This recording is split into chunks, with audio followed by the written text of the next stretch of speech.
They called him useless. They laughed when he walked. They joked when his children cried.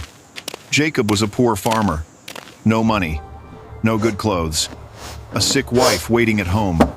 One hot day, on a lonely road, he saw a car in a ditch, and a man on the ground, almost dying. In that moment, Jacob had nothing in his hands, but he still chose to help. He did not know this one choice would shake his whole village and change his life in a way no one expected. The sun was not yet up when Jacob opened his eyes. The roof above him was old. Small cracks ran through the mud walls. Cold air touched his skin. He sat up slowly. Beside him, Anna was lying still. Her breathing was weak. Her chest moved with effort. Jacob leaned closer. He listened. When he heard her breathe again, he felt small relief. Anna opened her eyes. She tried to sit up, but she could not. "Stay down," Jacob said gently. "Do not force yourself." She nodded. Then she began to cough. The cough shook her body. It sounded dry and painful. Jacob held her hand. His eyes filled with tears, but he did not cry. "God is watching us," Anna whispered. "He will not forget us." Jacob smiled, though his heart was heavy. In one corner of the room, Tunde and Mary were awake. They had been awake for long. Tunde looked at his mother. Mary held her stomach. They were hungry, but they did not complain. If you believe people like Jacob still exist, subscribe to this channel, because stories of kindness should never be forgotten. Jacob stood up. He walked to a small pot near the wall. He lifted the lid. Inside, there was very little food. Jacob sighed. He shared it into 3 parts. He gave it to the children and Anna. "What about you?" Tunde asked. "I ate outside yesterday." Jacob lied. The children knew he was lying, but they ate. Jacob washed his face outside. The water was cold. He looked at the sky. "Please help me," he whispered. "Please help my family." He picked his basket. Inside were a few vegetables. That was all he had. Jacob walked into the village. People were already moving around. Women were talking. Men were laughing. Some looked at Jacob and smiled. Not a good smile, a mocking smile. "Here comes the poor man," someone said. Jacob kept walking. At the market, he sat on the ground. He placed his vegetables in front of him. Madame Gloria walked past. She stopped. She looked at Jacob from head to toe. "Jacob," she said loudly, "are you still selling this?" People turned to look. "You sell every day," she added. "Yet your house is still empty." Some people laughed. Jacob looked at the ground. "I am working," he said softly. Madame Gloria laughed again. "Working?" she said. "Work that gives nothing." She walked away. Jacob stayed quiet. After some time, Chief Bako entered the market. People stood up to greet him. "Good morning, Chief." Chief Bako smiled proudly. As he passed Jacob, his foot hit the basket. Vegetables rolled on the ground. "Oh," Chief Bako said. "I did not see it." He did not bend. He did not stop. He walked away. People watched. No one helped. Jacob slowly picked his vegetables. Dust covered them. He wiped them with his hands. His fingers shook. Not from anger, from shame. By afternoon, Jacob sold only a little. The money in his hand was small, very small. He looked at it. Then he looked toward home. His steps were slow. He knew this money was not enough. Not enough for food, not enough for medicine, and not enough to save the woman he loved. Jacob walked home with slow steps. The sun was high now. Sweat ran down his face. His slippers were old and thin. Each step hurt. When he reached his house, he stopped for a moment. He did not enter at once. He listened. From inside, he heard coughing. His heart sank. Jacob entered quietly. Anna was sitting up now. Her back was against the wall. Her face was pale. The children were beside her. Mary was fanning her with a small cloth. Tunde held a cup of water. When Anna saw Jacob, she tried to smile. "You are back," she said. Jacob nodded. He forced a smile too. He sat down. "How was the market?"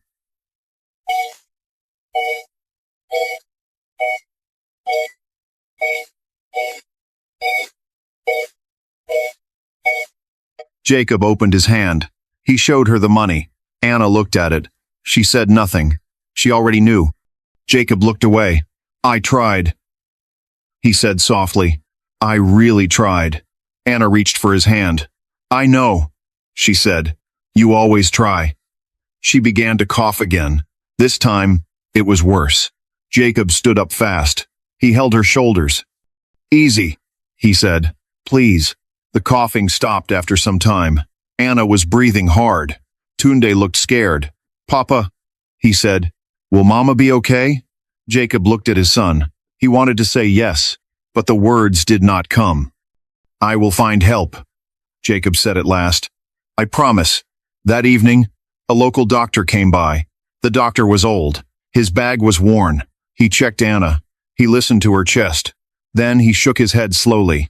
She needs strong medicine, he said. From the city. Jacob's heart beat fast. How much? He asked. The doctor told him. The amount sounded heavy. Too heavy. Jacob swallowed. I do not have that, he said. The doctor looked at him with pity. If she does not get it soon, the doctor said quietly, she will only get weaker. Jacob nodded. The doctor left. The house became quiet. Too quiet. That night, Jacob did not sleep. Anna was asleep, but her breathing was still weak. The children slept close to her. Jacob sat outside. The moon was bright. He put his head in his hands. Tears dropped to the ground. I am useless, he whispered. People say it every day. He wiped his face. No, he said again. I must not believe that. He stood up. He made a decision. At dawn, Jacob packed a small bag. Inside, he put 2 yams. That was all he had left. He would walk to the town. He would sell them. Maybe it would be enough. Maybe not. Anna watched him pack. You will walk that far? She asked. Yes, Jacob said. I must. She nodded. God will go with you, she said. Jacob knelt beside her. He held her face gently. I will come back, he said. I promise. The children hugged him.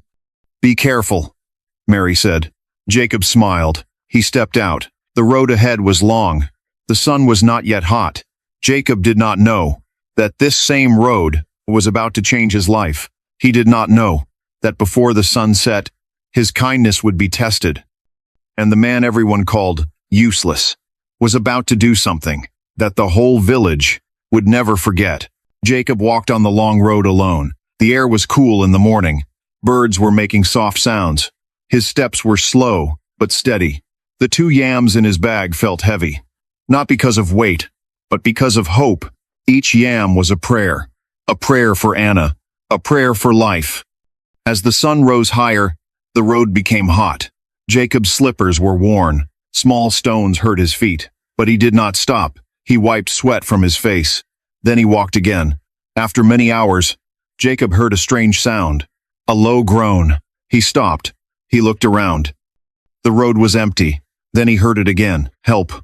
The voice was weak. Jacob followed the sound. A few steps away from the road, he saw a big car. Jacob had nothing, yet he chose to help. If his story is touching your heart, subscribe and stay with us. More stories like Jacob's are waiting for you here. It had fallen into a ditch. One door was open. Beside the car, a man was lying on the ground. He was not moving much. Jacob dropped his bag. He ran to the man. Sir, Jacob said, can you hear me? The man opened his eyes slowly. His face was pale. There was a small cut on his head. I had an accident, the man whispered. Jacob looked around. Where is the driver? He asked. He ran, the man said weakly. He went for help. Jacob tore a piece of cloth from his shirt. He pressed it gently on the cut. Please hold this, Jacob said. The man tried. His hand was shaking. Jacob looked toward the road. No one was coming. The sun was now strong. Jacob thought of Anna. He thought of the yams. Then he looked at the man again. If I leave him, Jacob thought, he may die. He say. Jacob took a deep breath. He bent down. Sir, he said, I will carry you. The man looked at him. You? He asked. Jacob nodded. I am not strong, he said, but I will try. Slowly, Jacob lifted the man onto his back. The man was heavy. Jacob's legs shook. He took one step, then another. His breath became fast, but he did not stop. People on the road passed by. Some looked. Some shook their heads. No one helped. After some time, Jacob reached the edge of the village. The driver had already reached there. He was shouting, "My master is dying. Please help." People gathered. Chief Bako came out. "What is the problem?" he asked. "There is a man on the road," the driver said. "He had an accident." Chief Bako frowned. "Is he rich?" he asked. The driver hesitated. I don't know," he said. People began to talk. "Maybe it is a trap," someone said. "We don't know him," said another. Madame Gloria laughed. "Let the road take care of him," she said. Chief Bako waved his hand. "Everyone go back," he said. "We have our own problems." The people turned away. At that moment, Jacob entered the village. The man was still on his back. Jacob was breathing hard. Sweat covered his face. "Please," Jacob said. "Help me." People stared. Madame Gloria pointed. "Jacob," she said, "you cannot even help yourself." Chief Bako looked angry. "Why bring trouble here?" he said. "Take him away." Jacob stood still. His back hurt. His heart hurt more.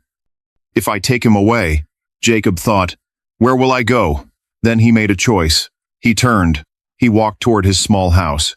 The village watched him go. No one followed. No one helped. Only the sound of Jacob's steps and the weak breathing of the stranger filled the air. Jacob reached his small house when his strength was almost gone.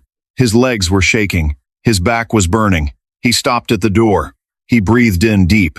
Anna heard the sound outside. She tried to stand. "Jacob?" she called. Jacob pushed the door open. "I am here," he said. Anna saw the man on his back. Her eyes opened wide. "What happened?" she asked. "I found him on the road," Jacob said. "He was hurt." Without fear, Anna moved closer. "Bring him in," she said. "We cannot leave him outside." Jacob laid the man on the mat. The man was breathing slowly. His eyes were half closed. Anna brought water. Mary brought a cloth. They cleaned his face gently. Tunde stood at the door. He was scared, but quiet. The man opened his eyes. "Where am I?" he asked weakly. "You are safe," Anna said softly. "This is our home." The man looked around. The walls were bare. The room was small. He saw the children. He saw Anna's weak body. Tears filled his eyes. "Thank you," he whispered. Jacob sat down slowly. His body was tired. "I am sorry," Jacob said. "We have little food." The man shook his head. "You gave me life," he said. "That is enough." That evening, the driver came back. He saw the house. "This place?" he asked in shock. "You brought my master here?" "Yes," Jacob said. The driver looked inside. He saw the poor room. "We must take him away," the driver said quickly. But the man lifted his hand. "No," he said. "Let me rest." The driver looked confused. "But sir," "I said no," the man said. The driver nodded and stepped outside. News spread fast. People gathered outside Jacob's house. Madame Gloria stood in front. "Jacob!" she shouted. "Are you mad? You bring strangers to die here?" she added. Chief Bako came too. His face was hard. "This is my village," he said. "I will not allow trouble." Anna came to the door. She was weak, but her voice was calm. "He was dying," she said. "Would you leave a man to die?" People murmured. Chief Bako said nothing. He turned and walked away. The people followed him. Slowly, the crowd left. Night came. The house became quiet. Jacob cooked a small meal. Very small. He shared it. One part for the children. One part for Anna. One part for the stranger. Jacob did not eat. "Please," the man said. "Eat with us." Jacob smiled. "I am fine," he said. Later that night, the man could not sleep. He heard Anna coughing. He heard Jacob whispering prayers. He saw the children sleeping hungry. His heart felt heavy. When everyone slept, the man reached into his pocket. He touched a small phone. The screen lit up. Many missed calls. He turned it off. "Not yet," he whispered. Outside, Jacob lay on the ground. He looked at the stars. "God," he said softly, "I did what I could." He closed his eyes. Inside the house, the stranger stared at the roof. He had seen many houses, big houses, but never a heart like this. And that night, in the poorest house in Kobala, a silent promise was born. A promise that would soon shake the village. Morning came slowly. Soft light entered the small house. The air was quiet. The stranger opened his eyes. For a moment, he did not know where he was. Then he remembered. The road, the fall, the pain. He tried to sit up.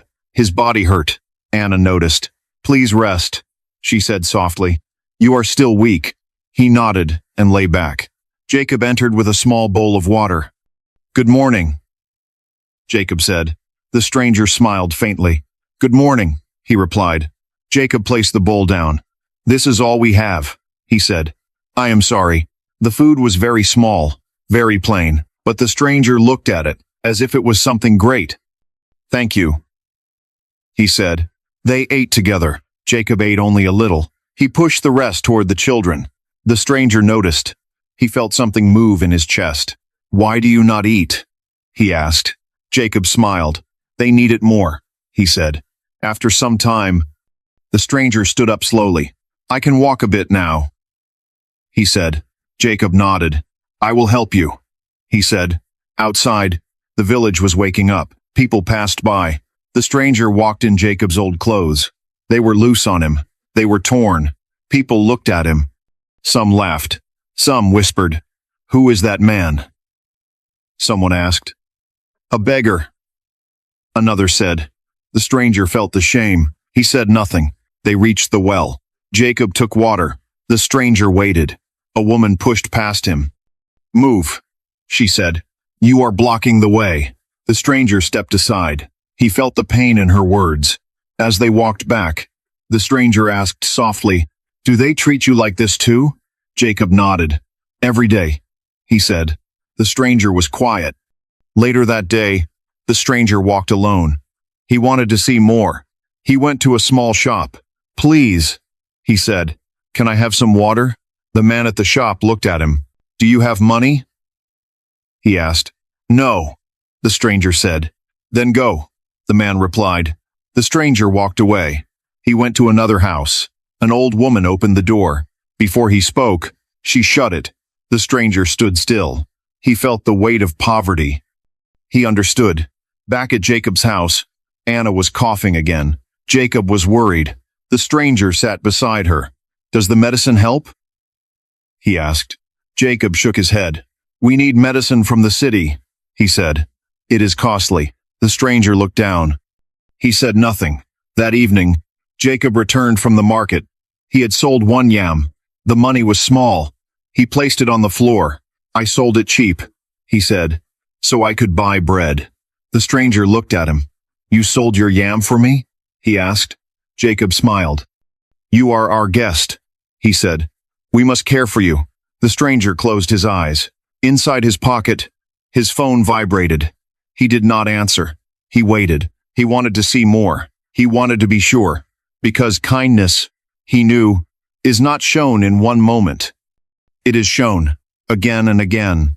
And this poor man had not failed even once. That night, the stranger could not sleep. The room was quiet. Only the sound of Anna's weak breathing filled the air. The children were asleep. Jacob was sitting outside again. The stranger slowly stood up. He walked to the door. Jacob looked up. "Why are you awake?" Jacob asked. "I needed air," the stranger said. They sat together. The moon was bright. The village was calm. After a while, the stranger spoke. "Why do you stay here?" he asked. "This village is hard on you." Jacob smiled sadly. "This is my home," he said. "I was born here." "They do not respect you," the stranger said. Jacob nodded. "I know," he replied. "But respect does not give life. Kindness does." The stranger looked at him. "Even when they hurt you?" he asked. Jacob was quiet for a moment. "Yes," he said. Even then, the stranger felt tears in his eyes. He turned his face away. The next morning, the stranger woke early. Jacob was already awake. He was preparing to leave. "I'm going to the town again," Jacob said. "I will try one more time." "With what?" the stranger asked. Jacob showed him his empty bag. Hope, he said. The stranger held his arm. Wait, he said. Let me come with you. Jacob looked surprised. You are still weak, he said. I will manage, the stranger replied. They walked through the village together. People stared. Some laughed. Madame Gloria stood by the road. She pointed at the stranger. Another mouth to feed? She mocked.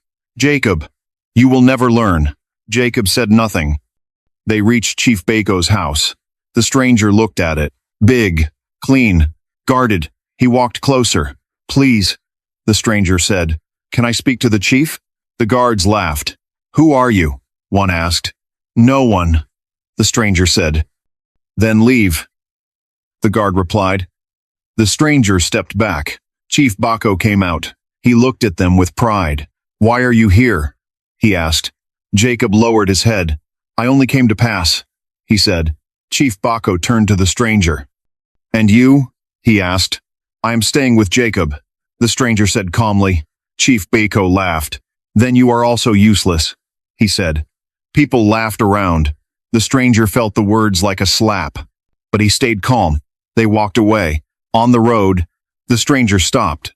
I have seen enough, he said softly. Seen what? Jacob asked. The truth, he replied. That evening, the stranger washed his face. He changed into clean clothes. Not rich clothes, just simple ones. He sat beside Anna. You have suffered long, he said gently. Anna smiled weakly. God sees us, she said. Later, when everyone slept, the stranger took out his phone. He stepped outside. The screen lit up. Many missed calls, many messages. He called one number. Sir, a voice said in shock. Where have you been? I am fine, the stranger said. I want you to wait. Wait? The voice asked. Yes, he said. I am still watching. He ended the call. Inside, Jacob lay on the floor, tired, empty, but peaceful. The stranger looked at the house. He looked at the broken walls, the weak woman, the hungry children. He clenched his fist. They called you useless, he whispered. But they do not know what is coming. That night, a plan was formed, not from anger, not from pride, but from gratitude. And very soon, the village of Kobala, I would learn a lesson. It would never forget. The stranger did not sleep that night. Before the sun rose, he stood up quietly. Jacob heard movement. Are you okay? Jacob asked. Yes, the stranger said. I must leave today. Jacob felt a small fear in his chest. So soon? He asked. The stranger nodded. I have stayed long enough, he said. Anna heard them talk. She pushed herself up. You are leaving? She asked. Yes, the stranger said gently. Thank you for saving my life. He bowed his head. We did nothing, Anna said. It was God. The stranger smiled. Jacob walked with him to the road. The air was still cool. The village was quiet. Before leaving, the stranger held Jacob's hands. You are a good man, he said. Never change. Jacob smiled. Pray for my wife, he said. I will, the stranger replied. Then he turned and walked away. Jacob stood there for a long time. Life returned to normal, or so it seemed. 2 days later, the village woke to strange sounds. Engines, loud engines. People rushed outside. Big cars were entering Kobala. Trucks followed behind. They carried wood. They carried cement. They carried machines. Men in clean clothes stepped down. Doctors, engineers, workers. The village was confused. What is happening? People asked. Madame Gloria ran from house to house. Something big is coming, she shouted. Chief Baco came out wearing his best clothes. He smiled. This must be important, he said. He walked to the road. The cars stopped. A door opened. A man stepped out. Clean suit. Calm face. Strong presence. People gasped. It was the stranger, but he was no longer weak. Whispers spread fast. That is the man Jacob carried. He looks different. Chief Baco stepped forward quickly. Welcome, he said with pride. I am the chief of this village. The man looked at him. Then he looked around. His eyes searched the crowd. He saw Jacob at the back. quiet, confused. The man smiled. "My name is Edward," he said. "I am here because of one man." People went silent. "When my car crashed," Edward continued, "I lay on the road. No one helped me. People shifted. Only one man stopped," he said. He pointed. "Jacob." Gasps filled the air. Edward spoke again. "He carried me on his back. He fed me with his last food. He gave me his home." Madame Gloria dropped her basket. Chief Baco's smile faded. Edward's voice was calm, but strong. "You called him useless," he said, "but he saved my life." Edward raised his hand. Doctors moved fast. They went toward Jacob's house. "Take Anna to the hospital," Edward said. Jacob's eyes opened wide. "What?" he asked. Edward looked at him. "This is only the beginning," he said. The village stood still. They had laughed at Jacob. They had mocked him. Now they watched. As his life began to change, people did not move. They stood like stones. Edward walked closer to Jacob. Jacob's hands were shaking. "I did not know," Jacob said softly. "I did not know who you were." Edward smiled. "That is why your kindness was real," he said. "You helped me when I was nothing to you." Doctors entered Jacob's house. They came out carrying Anna carefully. The children cried, "Papa!" Mary shouted. Jacob ran after them. "It is okay," Edward said. "They will help her." The doctors placed Anna in a clean vehicle. The engine started. The car moved. Jacob fell to his knees. Tears ran down his face. Edward helped him stand. "Your wife will live," Edward said. The words felt like life. People began to whisper again. But this time, their voices were low. Chief Baco stepped forward slowly. His head was down. "Sir," he said to Edward. "I did not know." Edward looked at him. "You did know," Edward said calmly. "You knew he was poor." Chief Baco said nothing. Madame Gloria began to cry. She pushed forward. "Jacob," she said, "forgive me." Jacob looked at her. His heart was full. "I forgive you," he said. Edward raised his hand again. Trucks moved in. Workers began to unload materials. "What is this for?" someone asked. Edward spoke. "I will build a hospital here," he said. "And a big farm." People gasped. "This village will change," Edward continued. "But not because of wealth." He turned to Jacob. "Because of him." Edward placed a document in Jacob's hand. "From today," he said, "you will manage this farm with me." Jacob looked at the paper. He could not read it well. He looked up. "Me?" he asked. "Yes." Edward replied. "You know the pain of the poor." The children held Jacob's legs. "Papa," Tunde said, "are we rich now?" Jacob bent down. He hugged them. "We are blessed," he said. That evening, news spread to nearby villages. People came to see. They pointed at Jacob's house. "The useless man," they whispered, "is now the chosen one." But Jacob did not smile with pride. He walked back to his house. It was still small, still broken. He sat at the door. Edward joined him. "You could have left this place," Edward said, "but you stayed." Jacob nodded. "This village hurt me," he said, "but it also made me who I am." Edward looked at him. "You passed the test," he said. Night came again, but this time, lights shone in Kobala. Not bright lights, soft lights, lights of hope, and the people knew. Nothing would ever be the same again. Morning came with new sounds. Not cries, not mockery. Work sounds, hammers, voices, movement. Jacob stepped outside his house. For the first time, people were not laughing. They were watching him. Workers greeted him with respect. "Good morning, sir," one said. Jacob felt shy. "Please," he replied, "just call me Jacob." Edward arrived soon after. He walked beside Jacob. "This land is good," Edward said. "We will build here." Jacob nodded. "I have worked this soil all my life," he said. "It can feed many." Edward smiled. That same day, Jacob was taken to the city. Not in fear, not in shame, in hope. At the hospital, doctors worked on Anna. Jacob waited outside. His hands were shaking. Edward sat beside him. "Trust them," Edward said. After many hours, a doctor came out. "The treatment has started," he said. "She will recover." Jacob covered his face. He cried, not from pain, from relief. Days passed. Anna grew stronger. Color returned to her face. She smiled again. When she walked out of the hospital, Jacob held her tight. The children jumped with joy. Back in Kobala, change.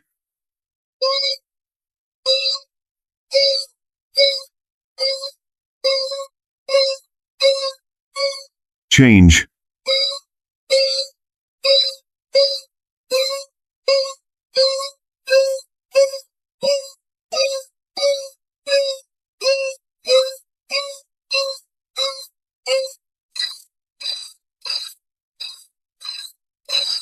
A new house rose slowly. Strong walls, clean roof. Edward gave it to Jacob. "This is your home," he said. Jacob touched the wall. He remembered the mud house. He bowed his head. "Thank you," he whispered. The farm also grew. New tools arrived. New seeds. Jacob trained the villagers, even those who mocked him. Chief Bako came one day. His steps were slow. He stood before Jacob. "I was proud," he said. "I was blind." Jacob looked at him. "We all learn," Jacob replied. Edward watched from a distance. Madame Gloria came too. She no longer shouted. She helped Anna. She carried water. People changed, not all at once, but slowly. The children started school. Clean clothes, books in hand. Tunde looked at his father. "I want to be kind," he said. "Like you." Jacob smiled. "That is enough," he said. The farm began to feed many families. Jobs were given. Hunger reduced. Edward stood before the people. "This village gave me a lesson," he said. "Money did not save me. Kindness did." People listened in silence. Jacob stood beside him, still humble, still quiet, but no longer broken. And the man they once called useless had become the backbone of Kobala. The sun began to set over Kobala. The sky turned soft and orange. Jacob stood outside his new house, not proud, just thankful. Anna stood beside him, healthy, smiling. The children played nearby. Their laughter filled the air. People passed by and greeted Jacob, with respect, with warm voices, but Jacob never forgot. He remembered the days of hunger, the days of shame, the days when no one helped. Edward came to stand with him. "You changed this place," Edward said. Jacob shook his head. "No," he replied softly. "Kindness did." Edward nodded. "That is why I trusted you," he said. "You helped when you had nothing." That evening, the villagers gathered. No fear, no pride, just people. Chief Bako stepped forward. He looked at Jacob. "We judged you," he said. "We were wrong." Jacob looked at the faces before him. "I forgive you," he said, "because bitterness only makes us poor inside." Silence followed. Then Anna spoke. "When we were sick and weak," she said, "we prayed, and God answered through kindness." Jacob held her hand. He looked at the children. He looked at the village. He spoke slowly. "Being poor is not shame," he said. "Being cruel is." People felt the truth in his words. The wind moved through the trees. A calm peace settled over Kobala. The man once called useless had shown them something greater than wealth. He showed them heart. And so, my friend, remember this story. Never laugh at a man because he is poor today. Never close your door to someone in need, because you do not know who that person may be, and you do not know who is watching your actions. Kindness has a way of coming back, sometimes quietly, sometimes like a miracle. Jacob's kindness changed a whole village. If you believe kindness still matters, subscribe to this channel. Share this story, and let Jacob's name remind the world that good hearts still exist.